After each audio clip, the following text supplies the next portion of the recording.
नमस्कार बच्चों, एक बार फिर आप लोगों का स्वागत है आपके अपने YouTube चैनल पर। तो आज हम आप लोगों को बताने जा रहे हैं संख्या पद्धति। संख्या पद्धति क्या होती है? संख्या पद्धति से संबंधित क्वेश्चन जरूर आपको कॉम्पिटिटिव एग्जाम्स में पूछे जाते हैं। संख्या रेखा, सबसे पहले आप लोग संख्या रेखा की सामान्य जानकारियाँ ध्यान रखना।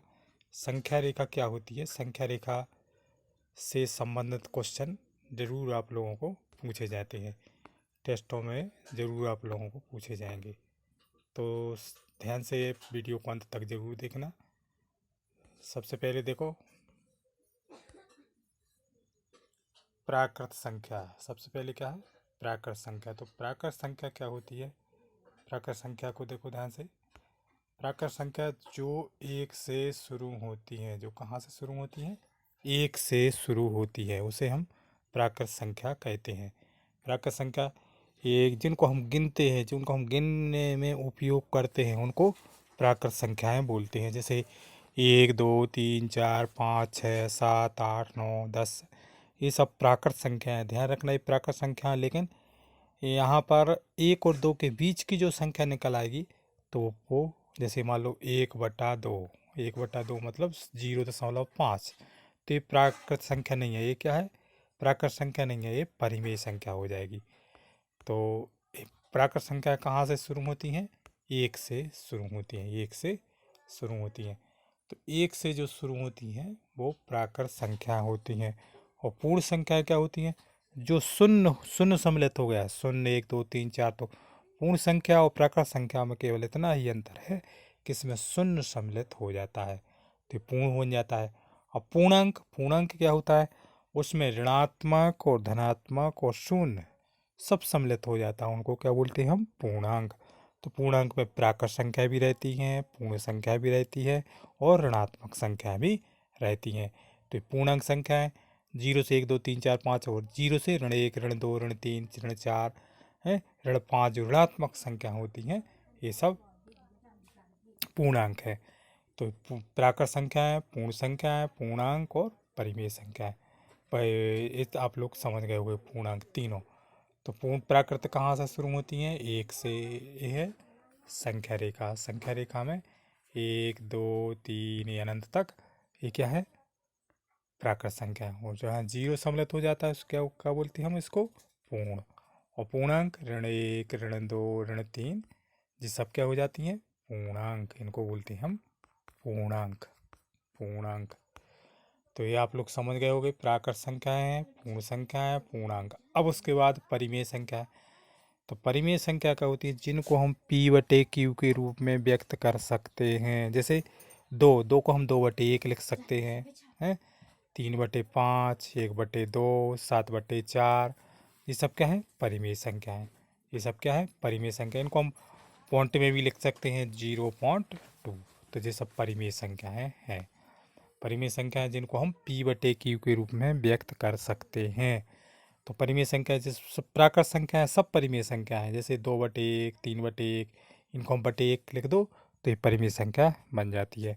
3/5 P ऊपर और Q नीचे, मतलब अंश ऊपर और हर।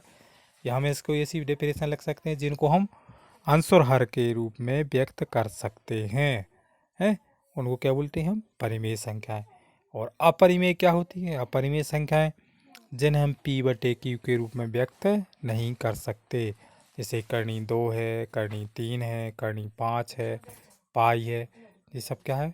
अपरिमेय संख्याएं। अपरिमेय संख्याएं। अब उसके बाद भाज्य। भाज्य आप लोग जानते होंगे। भाज्य मतलब जिसमें दूसरी संख्या का भाग चला जाता है। एक और स्वयं को छोड़कर अन्य किसी दूसरी संख्या का भाग चला जाता है, उनको भाज्य संख्याएं कहते हैं। और अभाज्य संख्याएं जिनमें दूसरी संख्या एक को या स्वयं को छोड़कर दूसरी संख्या का भाग नहीं जाता। जैसे 2 है तो 2 में किसी का भाग नहीं जाता, 3 में किसी का नहीं जाता। हाँ, लेकिन ध्यान रखना, एक को हम ना भाज्य मानते हैं और ना अभाज्य। तो सबसे छोटी भाज्य संख्या कौन सी होती है? 2। ध्यान रखना, सबसे छोटी अभाज्य संख्या 2 होती है। वह एकमात्र सम संख्या है जो सम भी है। 3 है, 5 है, 7 है, 11 है, ये सब क्या है? अभाज्य संख्या है। 13 है, 17 है, 19 है, ये सब क्या है? अभाज्य संख्या है। तो भाज्य अभाज्य भी ध्यान रखना। सबसे छोटी भाज्य 4 है और सबसे छोटी अभाज्य 2 है। तो ये आप लोग समझ गए होंगे है। पूर्णांक, प्राकृत संख्या, पूर्ण और पूर्णांक, ये आप लोग दिमाग में जरूर रखना। इसका कि पूरी भी ये मैथ है ना, जो पूरी इसी से संबंधित मैथ बनी है। परिमेय, अपरिमेय संख्याएं हैं, भाज्य और अभाज्य संख्याएं। तो ये आप लोग समझ गए होंगे। अब पूर्ण प्राकृत संख्या, प्राकृत संख्या कहाँ से शुरू होती हैं? 1 से। 1 2 3 है 4। इनमें ध्यान रखना, जीरो सम्मिलित हो जाता है तो वो क्या बन जाता है? पूर्ण। जहाँ जीरो सम्मिलित हो गया वो पूर्ण है। 0 1 2 3 अनंत तक है। और जैसे ही उसमें ऋणात्मक संख्याएं सम्मिलित हो जाती हैं, 0 ऋण 1 ऋण 2 ऋण 3 है, उसके बाद 1 2 3, ऋणात्मक और धनात्मक और 0 जब सम्मिलित हो जाता है क्या बन जाता है? वह पूर्णांक, वह बन जाता है पूर्णांक। तो ये अब आप लोग ध्यान रखना, प्राकृत संख्याएं, पूर्ण संख्याएं, पूर्णांक, परिमेय संख्याएं और अपरिमेय संख्याएं, भाज्य और अभाज्य संख्याएं। तो आप लोगों, आई होप आप लोगों को ये समझ में आ गए होंगे।